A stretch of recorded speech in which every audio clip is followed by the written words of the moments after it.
nina bakamlotsholo mbambonte nakwezendlovu ngoba ezendlovu mavuma tsholwana umlotsholo kwembathangubo uyazembatho zihlango nezamadoda ngoba basuka ephondwane wahlala ephondwane wasuka ephondwane wahlala ephondwane nawe mlotshwa awusekwembathwa ngubo uyakwembatho zihlango nezamadoda wena bamakhwelo kwakhuluma ntaba okhwela ngehlango zamadoda siyakhuleka kemandlovu sikhuleka kuwenhlaba ngoba kwenza amanzi mfana uhlala ebophelo njengemeli ikhoma nci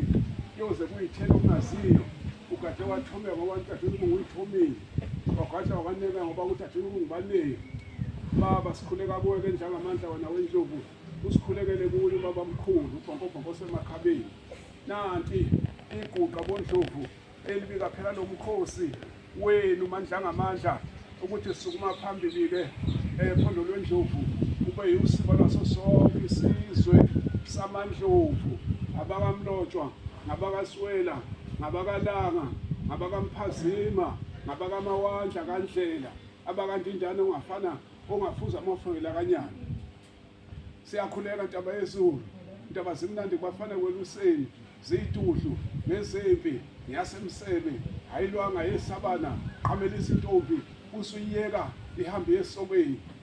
mandla ngamandla kuyasuka kumsebenzi womkhosi wamandlovu siyabonga ke bonkosi ukuthi nithwale sonke isizwe sawo babamkhulu nokhokho bethu ukuthi singene phakathi kwekhaya kungabi kwangambiko omubi sithi wozani ke bonkosi bezingilosi nikwazi ukubheka ke lo mkhosi babamkhulu bonkobhonko semakhabeni sicela wena babamkhulu ukuthi zonqambula nje ukuthi uyoguqa kukhokho ufokothi uthumba lemnyombonyombo yibe afokothi kanti ithumba lakho lisikaxa kanti limbobombobo kodwa liyakhanywa amalanga azahlangana 10 kube kungaphumi lutho thumba lile lakho fokothi elikhanya amalanga angaka kodwa bengaphumi lutho unokubusela umuntu ngehemu lakhe uJojo hlanga yento kwamsezana abanye oJojo bebahle ngokudlalisela ngababili unothi kutshela buya bhuxeke undungema yena